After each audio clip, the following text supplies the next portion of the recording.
City Council meeting is now in session today, May 17th, 2021. Father, as we come to prayer this evening, we ask that you give us the inspiration and the knowledge to push our city through the future. As we approach Memorial Day, let us take time to remember those who gave the ultimate price and cost for our freedom. Things we need. Amen. I pledge allegiance to the flag of the United States of America, to the republic which stands one nation under God, indivisible, with liberty and justice for all.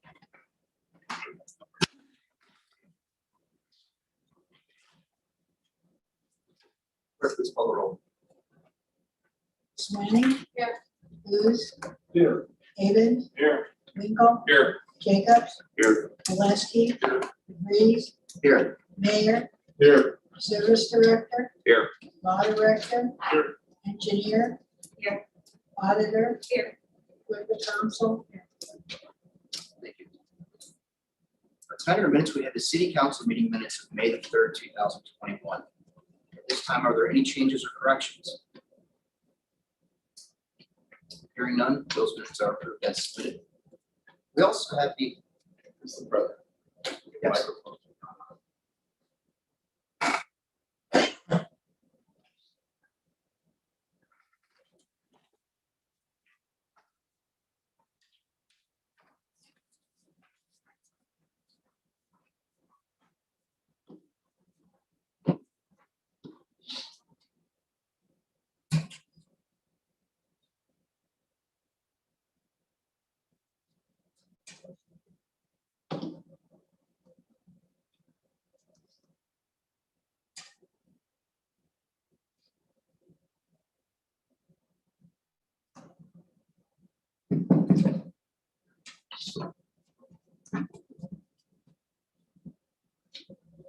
Okay, to restate for the record, we have the meeting minutes, City Council for May the 3rd, 2021. Are there any changes or corrections at this time? Hearing none, those minutes are approved as submitted. We also have the Tax Abatement Review Board meeting minutes of May the 7th, 2021. That will bring us to our lobby session. At this time, we will open up lines for the joint meeting. As you know, we've been doing the last year or so. I'll get to join you too. At this time, is there anyone waiting in the lobby session?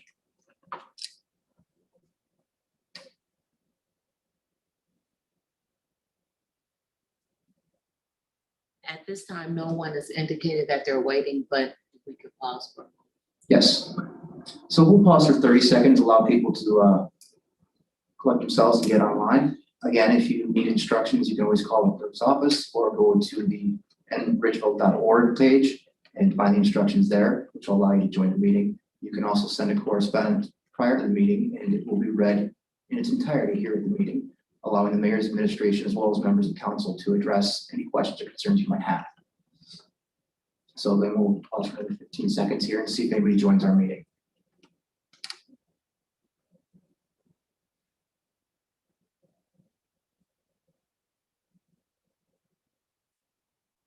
No one has given a comment or indicated at this time. Okay, we will move on then. That will bring us to our administrative reports. Mr. Mayor. Thank you, Mr. President. First, let me talk about health orders. And as you know, that the CDC changed some guidance as far as wearing masks indoors and outdoors. Fully vaccinated people do not have to wear masks any longer in those instances. And the governor's office, while originally was looking to have everything health orders be rescinded by June 2nd, once the CDC came out with their announcement, they matched up with the CDC. So that is why you see people without masks now in City Hall. We have suggested, though, that if anybody is feeling more comfortable wearing masks, then they may continue to do so. And that's the way it's going to be until June 2nd. All the health orders are rescinded. But moving on to tonight's agenda, I have two pieces of legislation that I would like to have passed with the emergency clause. The first one is T71, a resolution to submit to the electors the question of issuing bonds to provide the necessary funding for the purpose of constructing a new police station and adjacent police storage facility next to our fire department station 1 on Ranger Way. Upon approval, a certified copy of the resolution will be sent to Lorraine County Auditor's Office in order to certify the total current tax valuation of the city and an estimated average annual property tax levy that would be required to pay the debt charges on the bonds. We go through this process when we put these types of levies on the ballot. There is a multiple step process where we have to submit legislation to the county.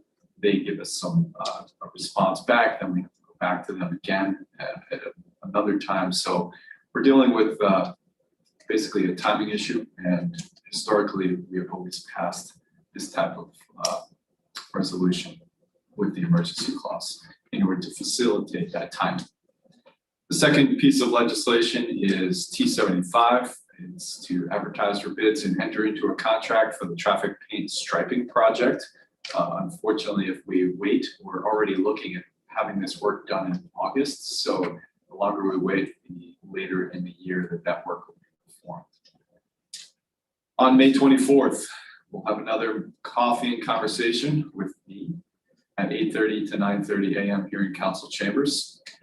There's a lot of activities scheduled for Memorial Day holiday weekend. A couple of things that I'd like to mention to you. Splash Pad opens on Saturday, May 29th for the season. It'll be open daily from 10 a.m. to 8 p.m. through Labor Day weekend. It is for North Ridgeville residents only. All other park amenities are open to the general public, but we do have some capacity issues where we only allow North Ridgeville residents to take part of the splash pad. On Memorial Day, Monday, May 31st, City Hall offices are closed in observance of the holiday, and that means Republic Services will also delay trash collection by 1 day. That means they'll be picking up on Wednesday, June 2nd. Please make sure that you have your items by the curb by 6 a.m. There is also the Memorial Day Parade. It'll start at 9:45 a.m. on Memorial Day, Monday, May 31st, from the Senior Center and travel down Bainbridge and conclude at the Ranger Stadium with a memorial service in association with the North Ridgeville Lions Club and VFW Post 9871. If you're interested in participating, please contact the Lions Club Parade Director, who is our very own Dennis Boots, at 327-8528. Thank you, Dennis. On Friday, June 4th, it's the beginning of our Park and Recreation Department Movies in the Park series. And the movie is going to be Goonies, which I've watched a million times. Always a good one. It's at the South Central Park Gazebo. So bring your lawn chairs or blanket and bring the entire family out. Touch a Truck is scheduled for Saturday, June 5th from 10 a.m. to 1 p.m. That is our annual activity that the Park and Rec Department sponsors. It'll be held at Shady Drive Complex in the parking lot.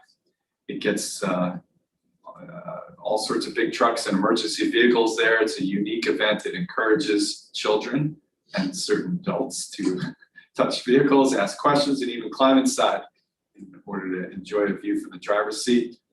For the first time, the first hour of the event from 10 a.m. to 11 a.m. is sensory friendly for those who want to enjoy the experience without the lights, sirens, and horns. That has been a request that's come in over the years. Some people can't handle the noise or all the lights and shining lights and horns and sirens and everything else. So that event will be for the first time from 10 a.m. to 11 a.m. If you're interested in having all those lights, sirens, and horns, come after 11 a.m. On June 9th through the 12th, the Chamber of Commerce Visitors Bureau is still sponsoring their annual citywide garage sale days. The cost to participate is $5. Registration will be held as a drive-through at the North Ridgeville Community Care, which is behind Arby's, on Wednesday, June 2nd and Friday, June 4th from 9 a.m. until 3 p.m. For more information, contact the Chamber Visitors Bureau at 327-3737. And as a side note, a garage sale permit from the City Hall is not required for this event. At this point, I'd like to make a motion to go into executive session to discuss the it's the payment or the compensation of public employees. And I'd like to have that happen right after correspondence, please. Second. It was moved by the mayor, seconded by Bush, to go into executive session during the correspondence session of this meeting. Are there any comments or questions? Clerk, please call the roll. Swag, Yes. Booth, Yes. Avon, Yes. Winkle, Yes. Jacobs, Yes. Oleski, Yes. DeVries. Yes. So during the correspondence session of this meeting, we will adjourn into executive session. Great. That concludes my report. Thank you. Thank you, Mr. Mayor, and for the record, Goonies is my wife's favorite movie, so she'll be very happy. Great. Like to see you there. Mr. Safety Service Director. Just two things to report, and I know that you've all got complaints or else concerns or calls with regards to the traffic signals on Center Ridge Road. GridSmart and TravTech, the city, ODOT, we're all working as quickly and as fast as we can in order to not really to rough tune the GridSmart system, because in order to fine tune it, you have to have the actual striping on the asphalt. So our boxes are getting better. Our traffic is moving better now that we moved actually a street light that was in the way, one of the old street lights on 83 that was discovered that it was blocking one of the lanes. So they are here this week. I believe they're going to be in tomorrow morning to discuss further with all of us as to the next few weeks what they're planning on doing. So we're hopeful that when the striping is done, we should have a system that is different than what it is today and will allow traffic to move as quick as possible up and down Center Ridge and on 83, because it's going to recognize it'll be seeing what is actually happening out there. And hopefully someday when the system is completely done, that our police department will have all this data in the police station in itself to manage different things that they need to look at. Secondly, we did move the LED traffic signs, I believe, over to Willow. There were some residents that were happy. There were other residents that were unhappy. So can't make everybody happy, but it is what it is. And there was a request. And as we said, we will move them and leave them there for a couple of weeks. We'll move them again. I believe they're still at Pioneer Ridge. Or I think we moved them from Winfield Farms over to Willow is where those movement. That completes my report. Thank you, Mr. Safety Service Director. Ms. Engineer. Thank you, Council President. The Engineering Department has been to report today. Thank you. Ms. Auditor. Thank you, Council President. For Council tonight, there are 3 pieces of financial legislation. I would like to ask Council to consider passing this legislation by emergency tonight, so that the Auditor's Office will have the necessary financial resources to meet financial obligations. Thank you, and that concludes my report. Thank you. Under other reports, we have the 2020 Annual Fire Department Report, the April 2021 Fire Department Report, the April 2021 Mayor's Court Report, the April 2021 Water Distribution Report, and the 2020 Annual Tax Abatement Review Board Report. That brings us to correspondence, so at this time, we will be pausing for executive session. Session.